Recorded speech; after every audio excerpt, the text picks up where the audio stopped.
things first. I'm Jenna Wolfe. That's the Hall of Famer, Cris Carter. That is Nick Wright on a lovely Thursday morning. What a great day. So excited for today's show. Today's going to be a good show. I thought yesterday's show was awesome. Okay. Felt great about it. Yeah. Felt great about the audience reaction to it. Today we have a football game. We got a good basketball game. Yes. So many good things to talk about. I'm so excited about it. And yesterday was a good show, despite the fact there was not one Seinfeld reference. But today, the man, the myth, and the legend has brought it, came to the table this morning and said, guys, I am all caught up on Seinfeld. Oh, no, I wasn't all caught up. I mean, I'm sorry, I misinterpreted. I mean, I know a couple of characters. You can name two characters now. Yes. Go for it. Jerry, Kramer. Okay, there we go. Elaine. We're at three. If he does nothing else, it's going to be a fantastic show. Thank you for coming into my lane for 2 seconds. We're going to jump out of it. All right, we are blessed with football tonight. They call it Thursday Night Football. They had other names, but that one seemed to stick. Seahawks at Cardinals. Seahawks coming off a dramatic loss to the Redskins on Sunday, now going up against Arizona with Drew Stanton at quarterback. Exactly. Russell Wilson says they will be ready for this challenge. Whenever you go down to Arizona and they come to us, we know it's going to be, a heavyweight fight, and we know it's going to be one of those games that you really respect the players on the other side of the ball. And you love that. You want those type of matchups and those type of moments, because that's what you play for. You play great teams and great players, and you'll definitely see that come Thursday night.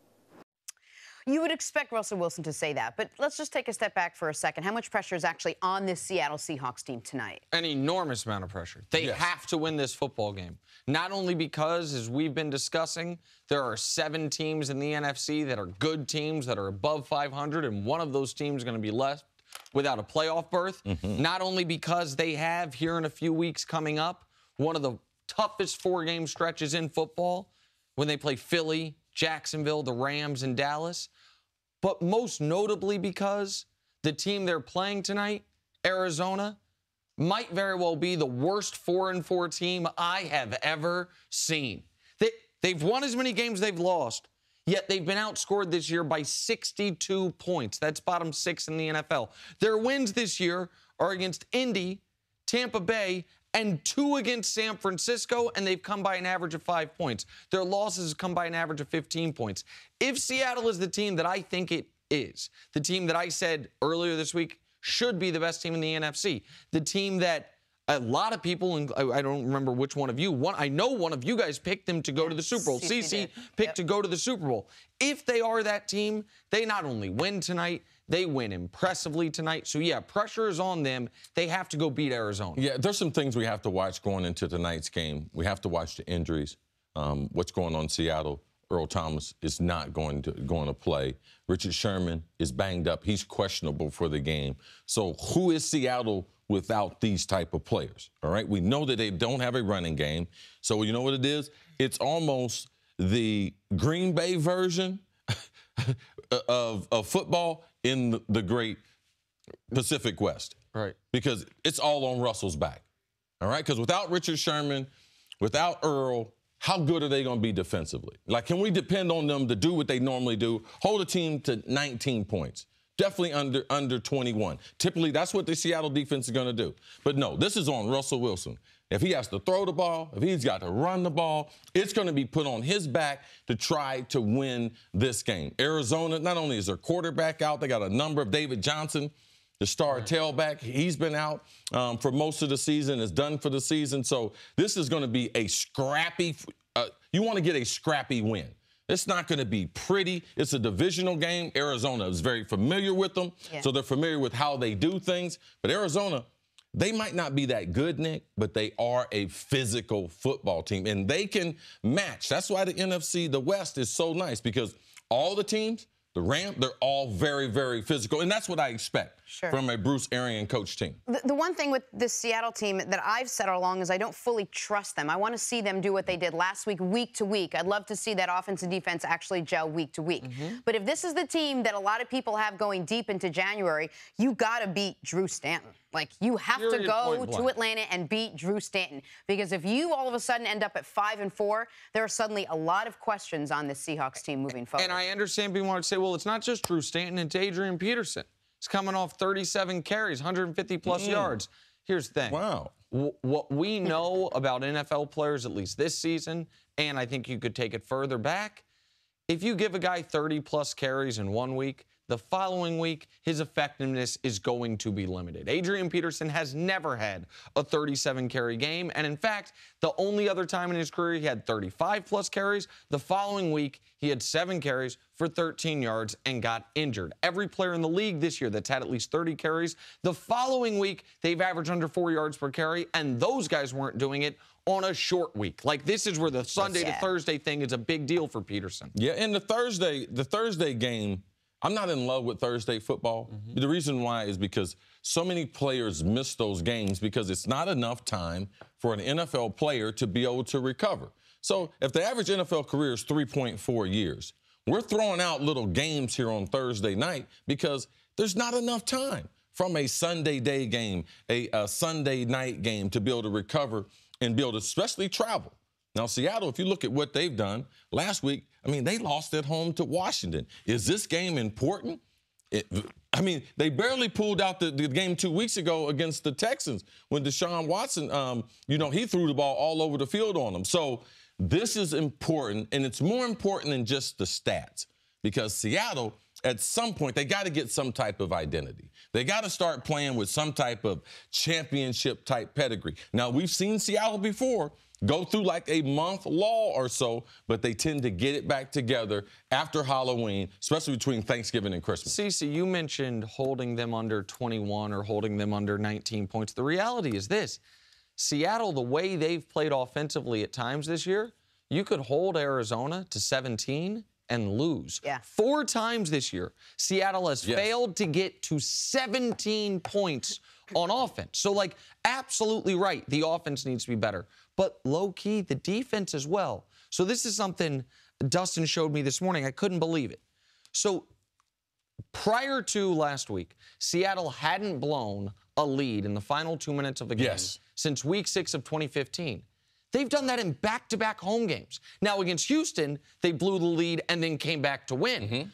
But back-to-back games at home, they had a lead, less than 2 minutes remaining, and then all of a sudden, with less than 2 minutes remaining, they no longer have the lead. Houston, they were able to pull it out. Washington, they weren't. So part of my belief that Seattle's the best team in the NFC is, to be totally honest, not based on the performance. It's based on who is on the team, the history of the team, the faith I have that they will get it together. But if they don't get it together tonight, my faith will be shaken, and Arizona will be thinking, we're 5-4 just like Seattle is. Yes, and Seattle also, they do look at the schedule. They know that the Rams are playing the Texans without their starting quarterback on Sunday. So that makes this game even more important because it looks like the Rams will continue to win with Sunday's game. When you're a player, do you have to be told or you worry about, or has it become a theme in the locker room that you got to worry about, like a trap game? Like a game that you know, position for position, you know you could beat this other team, and you end up looking past it. Is that a thing that needs to be discussed? Is that something that Pete Carroll's going to be talking to them about? Almost every time,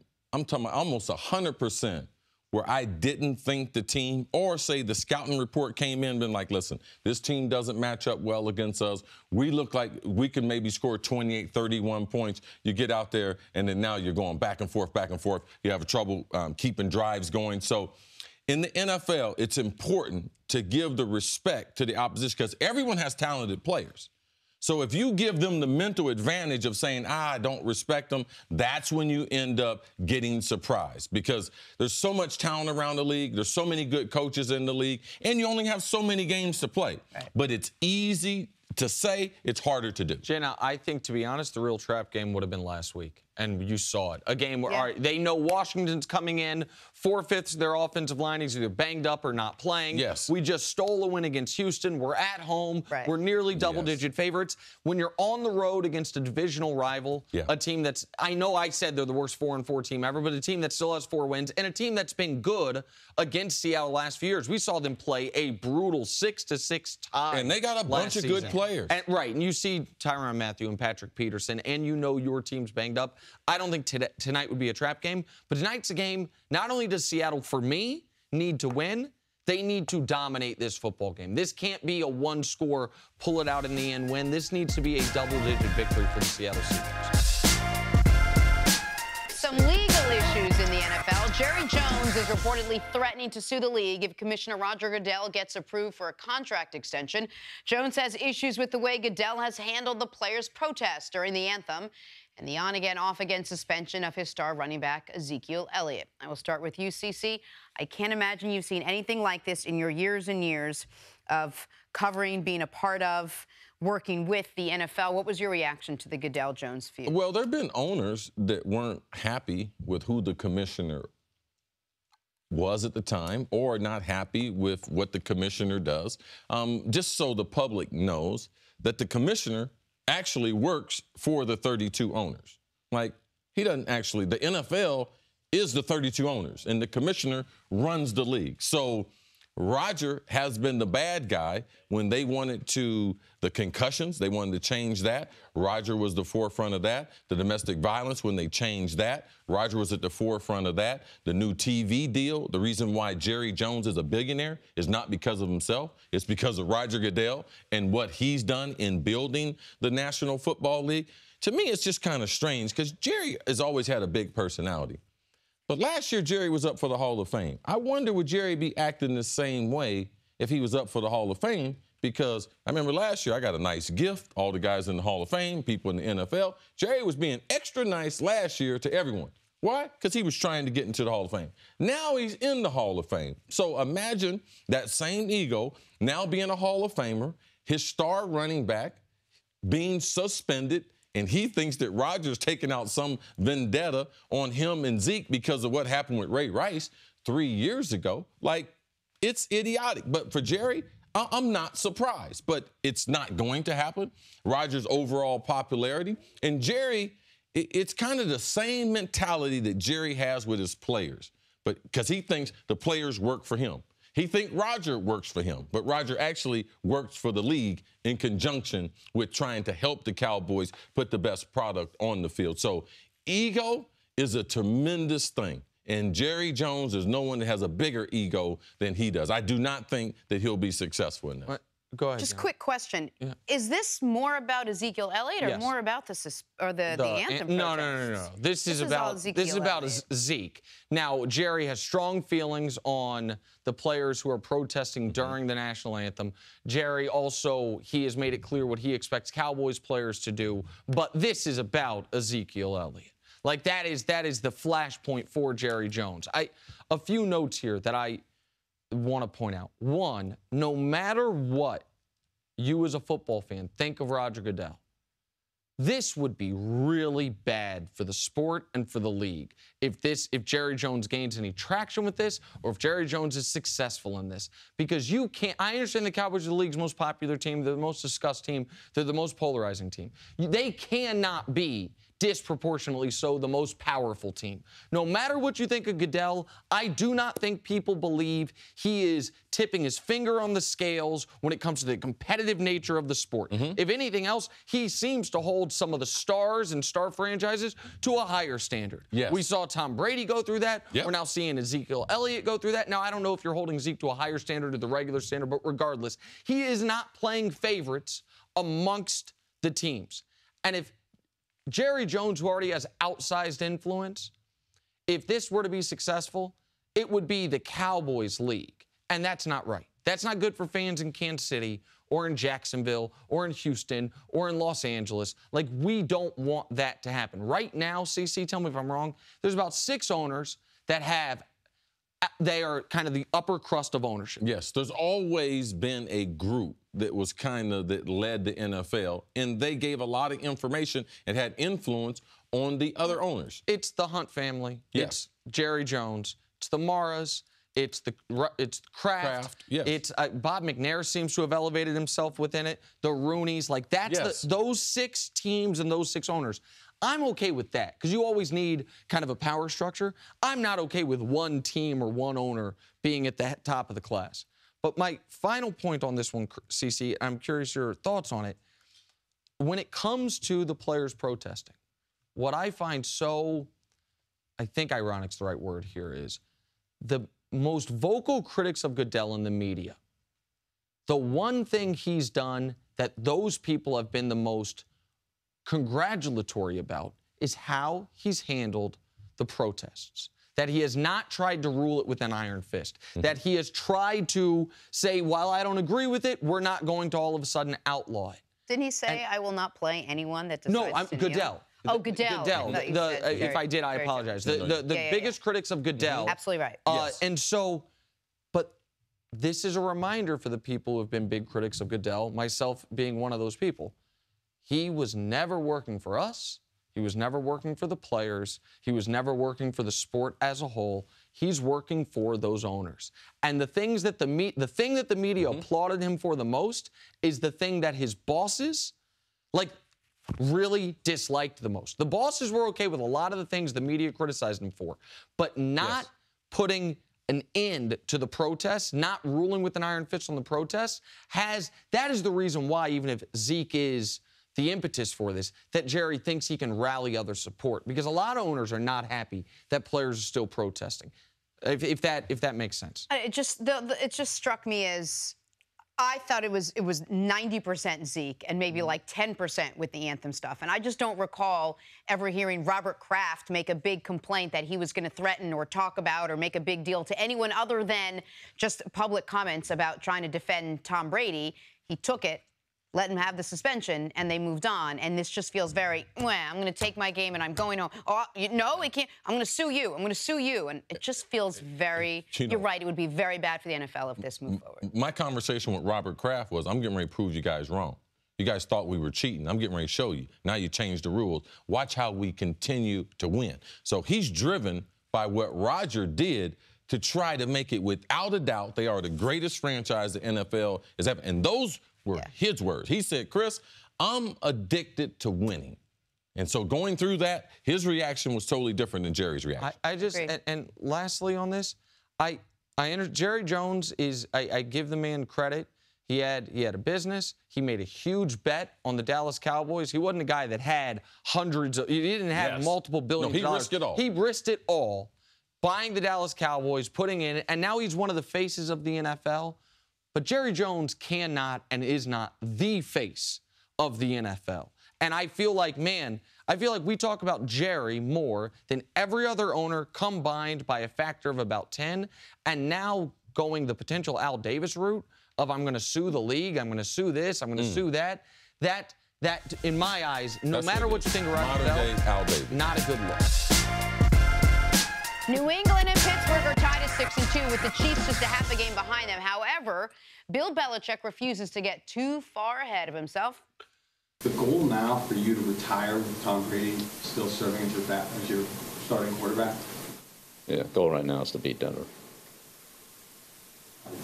Forget about that one. Last night I saw an unbelievable trailer for a documentary. I'm just wondering, who do you think over the years has been better at putting the media in its place, you or Bill Parcells? Yeah. Denver's a target this week. I know you got all this stuff on your mind, but right now I'm just focused on Denver. Sorry we can't connect on that. You're good. Yeah, you're the best. It has to be a joke. We in the media, we have to be getting played. The joke has to be on us, because if it's not, there is no human that is like that. And we know the rules. It's hilarious when Bill Belichick and Greg Popovich do it, but when Marshawn Lynch does it, it's a federal case. I wonder why, but that's another discussion for a different show. Go ahead, The discussion for this show will be, and we'll discuss his social press conference etiquette another time, how crucial is every game for the Patriots in the very top-heavy AFC? All right, so that's the most important part, the top-heavy nature of this. Because I know it sounds silly, how important is every game? But it's actually wildly important. Given that this year is a very different year than years that we've covered. All right, so there's 3 teams in the AFC that matter. There's the Patriots, the Steelers, and the Chiefs. One of those teams is going to get the 1 seed. Now, the 1 seed always carries with it a bye and home field advantage.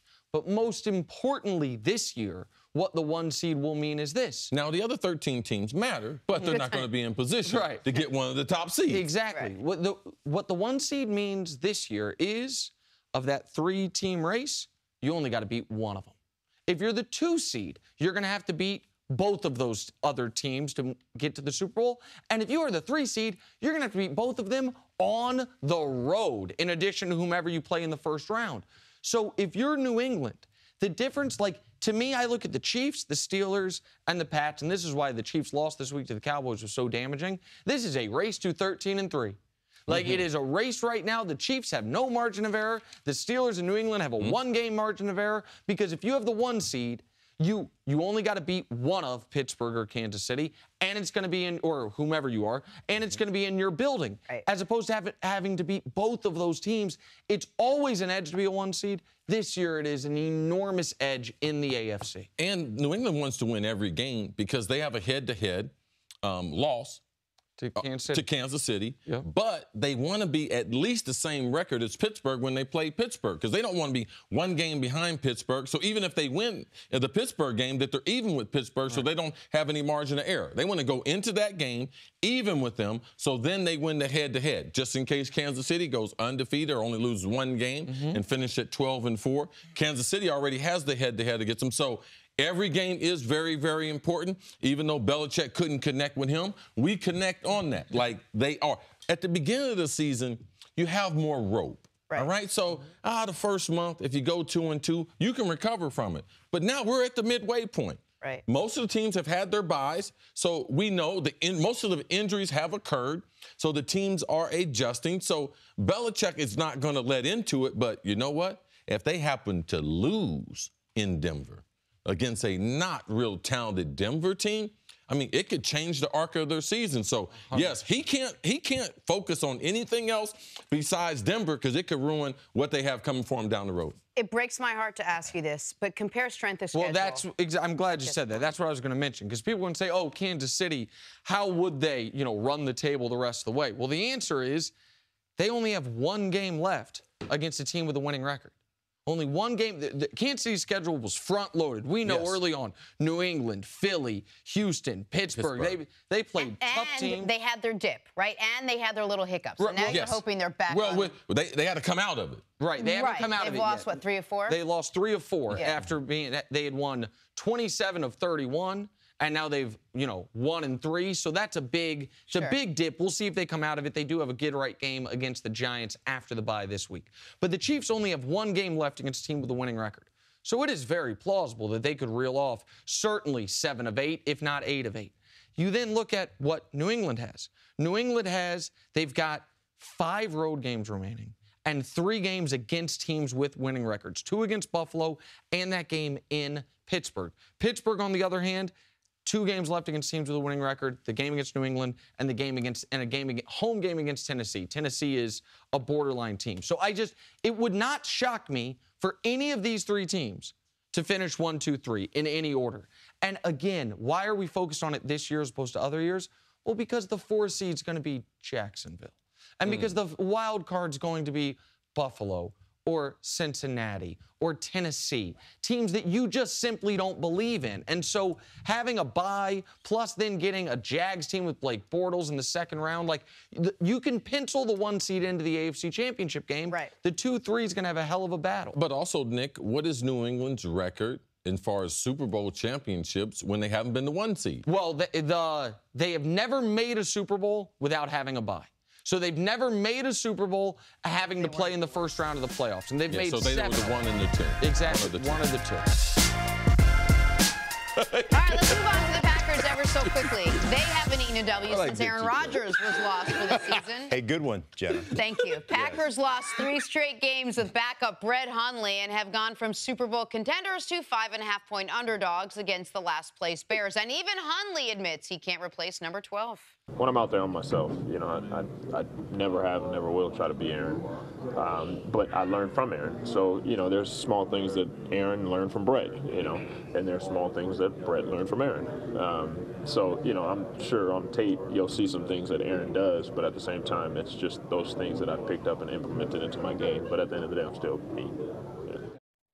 Look, I think we can all admit there's a little bit of a difference between Brett Favre to Aaron Rodgers and Aaron Rodgers to Hundley. But should the Packers, Mark, be embarrassed by how dependent this team really was on number 12?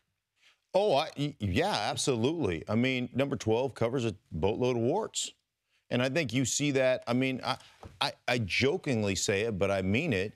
18, Peyton Manning. What he did to Indianapolis, what he did to the Denver Broncos, like he's one of the greatest that has ever played. But what happens to you as an organization is that you become dependent upon that. And the other thing that happens to you, I think, as an evaluator of talent, is you start to think that you're a lot more talented than you truly are. And I think what happens is you ignore issues because that player covers issues. He's the compound W of the National Football League, just covering warts all over the place.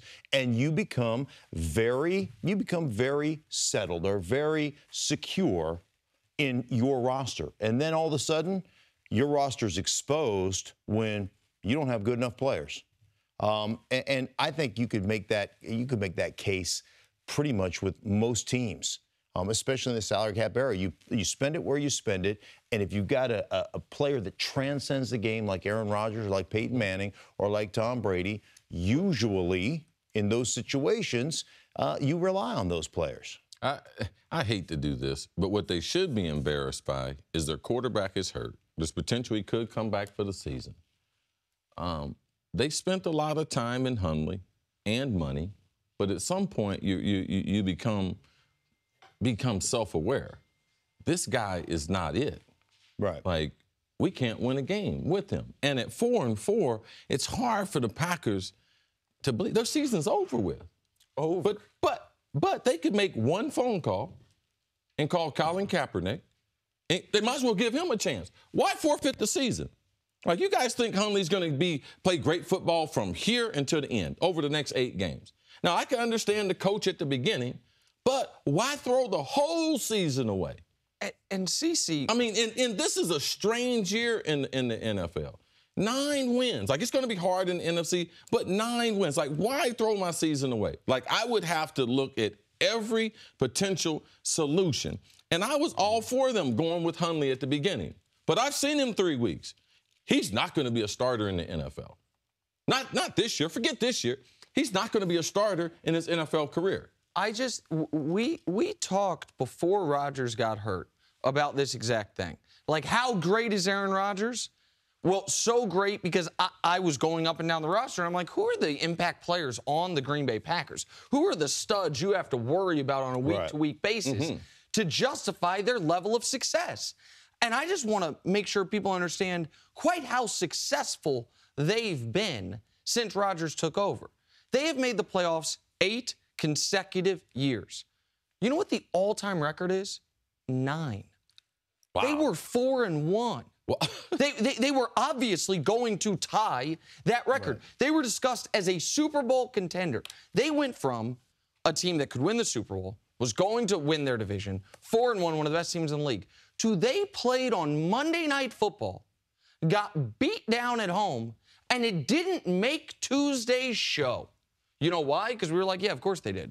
Right. They haven't been ravaged by injuries. They lost one guy, and I understand he's the most important player, but to go from that good and that consistently great to an irrelevant team that all of a sudden 6 wins seems like their ceiling is remarkable. How many losses do they have right now? They're 4-4. Okay. So I would say this. I understood when McCarthy and the organization came out and said, hey, we've invested a lot of time in Brent Hundley, and that's the direction we're going. Okay? Fine. I'm okay with that. Right? I'm okay with that. He's been here. We don't want to have to adjust. We don't want to have to adjust our offense and coach 11 other players or 10 other players up to play offense. I get it. But when you had a dalliance with Brian Hoyer, everything you said was baloney. As an organization, everything you said was flat out a lie. Because what you've told us is what I told you before was a lie because I don't truly believe it. And so if you went Kaepernick now, because you certainly don't trust anybody on your roster as it's currently constructed. So if you went now, let's say it took 2 games to figure it out, to implement an offense, you still only have 6 losses. The way the league is going right now, and maybe it's parity, maybe it's mediocrity, whatever you want to call it, you think you couldn't get in if you ran the table, went 10-6, or even 9-7 as a wild card team? Of course you would have an opportunity. So I'm with you, and I have, like, this is a shift for me because I was always like, there's collusion and this, that, and the other. That's what's going on. That's baloney. Like, that's like your team is not good enough as currently constructed to win. And nothing is a bigger distraction than having no chance at winning.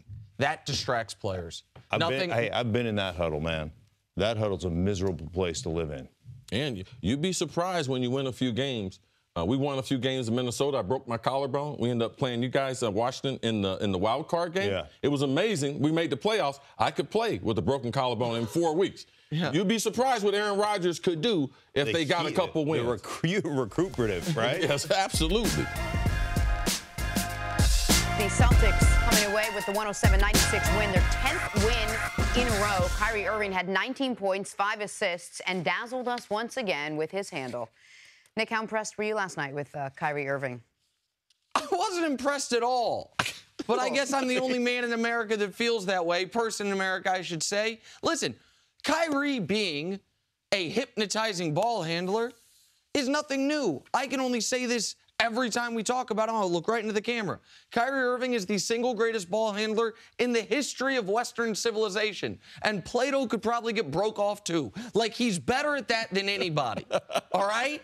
But the 7 of 21, 19 points, 5 assists, like, that is not a great game. If you just judged by the Twitter feed, you would have thought Kyrie Irving was the Kyrie Irving he was at Atlanta, where he was legitimately great. But if the Celtics weren't winning, would this be a different conversation? Is it getting masked that the wins are being accredited all to Kyrie Irving despite his line? But here's the thing. That would make sense to me if Kyrie had come over from a terrible team. And it's like, hey, look, his numbers might be slightly down, but now they're winning. But he came over from a team that went to 3 straight finals, a team that won a championship. Like, maybe I hold Kyrie Irving to a higher standard than other people. You do. But I'm just not. Cece, 19 points. Yeah, no, that's 5 true. assists. That's true. On 21 shots. Ain't a great game. You get a little saltier with Kyrie than other people, all right? Because there's other people don't have strong stat lines. We wouldn't be saying that they have a great game. What we're seeing this year with Kyrie, we're seeing a lot more emphasis put on him because of his decision to leave LeBron. So there's a little shade coming from Nick's way on Kyrie. As far as last night, if you haven't watched Kyrie every night throughout his career, like, you think, like, wow, what he's doing this year is more phenomenal than anything we've seen before. They even said it last night during the telecast. But the Celtics sometimes have such poor ball movement that they stand around and watch him dribble. So it seems like he's dribbling more, yes, because he wasn't allowed to do that with the Cavs, and you could see that he's trying to utilize his dribbling skills, which are the best that we've ever seen. But this is not something new, all right? No. The Celtics are a good team. Kyrie is a superstar. He didn't have a great game last night, but he didn't have a bad game. Lonzo, I guarantee you, he don't want to play against him every night, but I like when he gets his team involved. His handle is spectacular. It's like he's playing for the Globetrotters for half the game, then the other time he's playing for an NBA team. So I like him when they move the ball. I give him credit for having an amazing handle. You put Kyrie's bar real high when he left Cleveland. You wanted him to be a team leader. You wanted him to take the Celtics all the way. If this guy didn't have a phenomenal night, we were going to have the same conversation. You expect a lot from him. Meanwhile, he's doing what he needs to do to get the team to win over the course of 82 games. He's doing his thing. Listen, and they've won 10 in a row. Hold on a second. Anyone who leaves LeBron is going to get heat from Nick. Yep. All right, that may or may not be true, but it's not unfair. Like, let's just level set for a moment. On the Celtics, they've been awesome. Through 12 games, they've been the best team in the league. Like, I'll give them that credit. Golden State's going to, Golden State quickly is reminding everyone they've only lost 1 game in November in the last 3 years. Like, Golden State's going to quickly pass everyone in the regular season.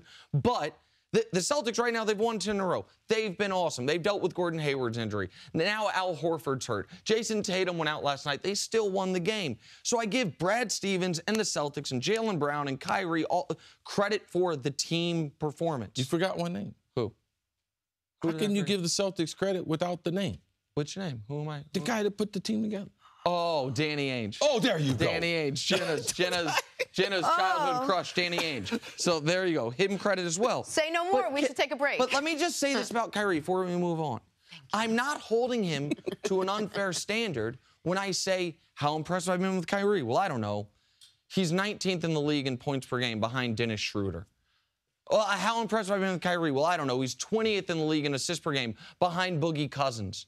How impressed have I been with Kyrie when he leaves LeBron so he can go do his own thing? Well, let's see how his year stacks up. Right now, this year to last year. He's there to grow his game. Grow his game. Okay. Well, his game has grown into fewer points per game, fewer assists per game, a worse shooting percentage, and worse three-point percentage. It's grown in negative direction. Okay, but he didn't. Okay, so yes, he went there to be the guy on the team, to take the team, to show people he doesn't need a LeBron James to win. He's doing that. LeBron James lost Kyrie Irving, not winning. Kyrie Irving went to another team, winning. I know it's early, but I don't think this is the time to have a conversation. I mean, I don't want to say have a time to conversation, but I don't think numbers is what defines how important Kyrie Irving is to the Boston Celtics right now. Oh, okay. So now Kyrie Irving is just getting this credit for this just ephemeral winning attitude he brings. Got it. Okay. 7 of 21, 19 points on 21 shots, but his aura propelled them to a win against the devastating Laker team. Cavs, I got Celtics, it. There we go. Cavs, I got it. Celtics, cool. Cavs, Danny Celtics. Ainge, your heart. Yes. Danny Ainge, your heart. What else we talking Speak about? the truth. Yes. Now back to Lonzo, and it was another tough night for the rookie. He shot 4 for 15 from the field, including just 1 for 5 from downtown.